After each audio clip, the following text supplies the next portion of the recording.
Thank you for listening to the Golden Hour Drip podcast with me, Logan Lee Miller. Enjoy the show. Welcome back to the Golden Hour Drip podcast. I'm your host, Logan Lee Miller. Thank you so much for joining me on this beautiful Ask the Gals Friday. It's been a glorious week. I hope it's been good for you. I hope that you have great plans for this weekend. You're getting together with your friends, or maybe you need a relaxing weekend, all the things. I know for myself, we have the Golden Gal Network event tomorrow. We are going to Kauffman Stadium for the Royals baseball game. I am so excited, honestly. When I was planning this event back in February, March, I could not wait. And always when you're thinking about the future and you're thinking about summer, it can seem like, oh my gosh, it is so far away. It's never going to happen. And then just like that, the event rolls up. I think any sort of planning for summer or the future, or a wedding or whatever, we get the invite and, we put it on the calendar, and then it quickly rolls around. When you're first setting out, you're like, okay, this event isn't until July or June or whatever, and ultimately it sneaks upon you, right? And we have our first Golden Gal Network retreat in June. I'm so excited, and I was just thinking, oh my gosh, we are a month out. We are actually a little less than a month out, and I could not be more excited. I have so many fun things planned for this weekend, and I was just securing a couple things with a few vendors and sponsors, and I was just this is going to be amazing. I'm so excited. And it just hit me summer is in full swing. We are doing all the things and putting them on the calendar, and honestly, it's a really, really great feeling. So however you are spending your weekend, I hope it's fun. And thank you so much for listening to this podcast. Whatever you're doing, wherever you're at, I'm so appreciative. Don't forget to rate, review, subscribe, wherever you are listening or watching. I truly appreciate it. Let's get into the submissions today. After 2 months of interview rounds, I landed my dream job in San Diego, California. The only problem is my boyfriend and I live in Arkansas, and he has his career here. What should I do? Should I accept? This is so difficult when you're trying to determine your life plan and who you want to be and where you want to go in your life. It is so stressful, right? And 2 months of interview rounds, I can only imagine how nerve-wracking that was. So the first thing I'm going to say is congratulations. Okay, that is so much work that you're having to put forth to even be considered for the job. 2 months is a long time, and you landed it. So congratulations. I'm not sure how many other people were vying for the job, but if this, company thinks that you're the right gal, then perfect, amazing. Now, in regards to your boyfriend, I do want to say that you said boyfriend, and although your commitment to this individual might be very strong, right? All boyfriends have to be boyfriends before they're, something more like a husband or whatever. But you have to determine if this relationship has the bones or the sentiment to last longer. And I'm not saying that this job is going to last forever at all. You just have to weigh for yourself which one is more important to you in this moment. Is it furthering your career?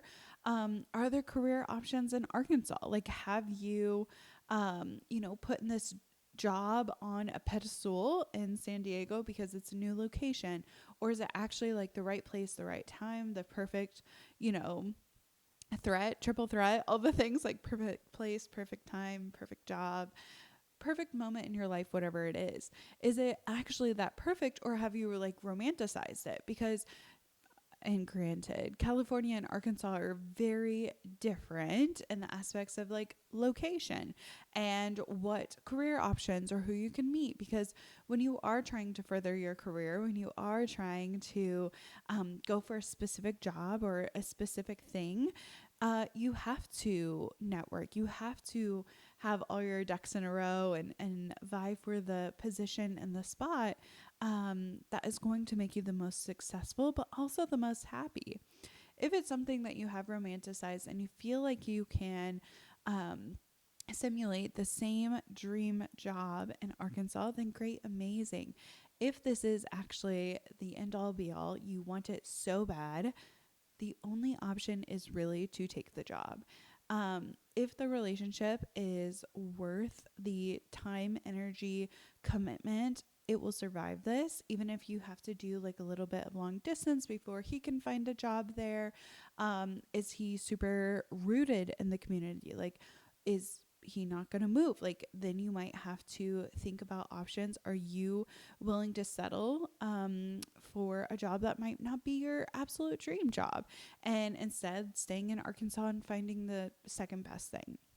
Or is he willing to move? Like, have you asked him? Have you said, hey, if you're interviewing for 2 months and haven't had a discussion of like, what happens if I get this job? Like, did he know you were interviewing? Did he think that you wouldn't get it? Like, what is the reasoning? Because 2 months is a really, really long time to have not had any sort of discussion of moving forward. This is what we're doing. This is going to be amazing. So I would have that hard conversation, because usually the hard conversations is what is going to take to get to that dream life, right? Like, that's the hard part that we have to get through. That's the mountain we have to climb, the valley we have to trudge through to be able to have that dream life, or to have the experience that is, waiting for us, right? I remember so many hard conversations that I had to talk to someone and be like, hey, I don't want this anymore. I want something else. And it was really hard in the moment, but as soon as it was done, I felt like a weight has been lifted off my shoulders. I was able to move forward. Like, it was amazing. It was so good. And it might be weighing on you. Like, should I take the job? How is my boyfriend going to react? Should I stay in this town? Should I settle? And so having that conversation is going to give you better clarity in moving forward. But congratulations. That is so exciting. Only you know what you should do deep down in your heart. Not your parents, not your mom, not your dad, not your aunt, your uncle, not his family, not your sister, not your friends, like none of your coworkers. Like, nobody can tell you what you want and how you're going to be happy except for you. So when you decide I'm happy and this is what I'm doing moving forward, then you're going to have peace with that, and you're going to be able to welcome the new era of life and what is going to make you truly happy and fulfilled. So good luck. My friend always asks for advice, but never actually takes it. Sometimes she literally does the opposite. Does she not? Does she just not care about my opinion? If so, why does she keep asking me? This can be so difficult, because when you are asked your opinion and you're giving the opinion, not everybody is going to be happy with what you have to say, right? We might ask someone a question just because we want to talk about it. We want to discuss it. Sometimes it's like at the forefront of your mind, and it's super hard to like get over it because you're constantly thinking about it. And if you're constantly thinking about it and pondering it, you want to talk with your friends. And I wouldn't take it personally that she's not taking your advice one way or another, because advice is like, it's helpful for sure, right? Like, we want to be able to assess all of the options, and she might be using you for like a devil's advocate. Like, what can go wrong? What are all of my options? And ultimately, she might not be wanting your like opinion as like, okay, this is Bible, this is what I'm doing, there's nothing else for me, this is the formula, this is the step by step, because I talked to you and you're all right and you told me. She might want to be talking to you as a confidant, for her to be able to like get things off her chest, to be able to move forward and be like, okay, like, we talked about it, I feel really good about it, and now I'm able to move forward with my opinion. Or maybe you're a friend who she's like, I'm sure she has other friends than just you, or parents or someone else, where she's talked to them and she was like, hey, what do you think? And your opinion was different than everybody else's opinion. And she might really, really value that, but also to pit the two opinions together and think, oh, okay, like, they said this and you said that. Then she's able to compare notes and be like, okay, like, pro con list, this is what they think, this is what I think, this is what, this friend thinks, and able to move forward. Ultimately, we cannot control our friends or family or loved ones or anyone. We cannot control what they do. We cannot control the way that they live their life because it's their life, right? Like it's not our life. And that can be really difficult, especially because you have like a little bit of a bird's eye view. You are removed from the situation. You might have a unbiased opinion. And if your friend is like in the trenches and she's like, oh, like I'm, so muddled, she's in the weeds, she can't see clearly, it can be really frustrating when you can see it from the bird's eye view and you're like, hey, I'm telling you, this is not a good option. This is not a good idea. I can see it from outside perspective. Maybe it's in regards to a significant other. Maybe it's in regards to like a bad friend or a job. And you have that perspective of, hey, like I'm removed from the situation. So I'm not in the trenches with you. I can see clearly. And that can be really frustrating if your friend isn't like taking your advice. Like, why give your advice if they're not going to take it?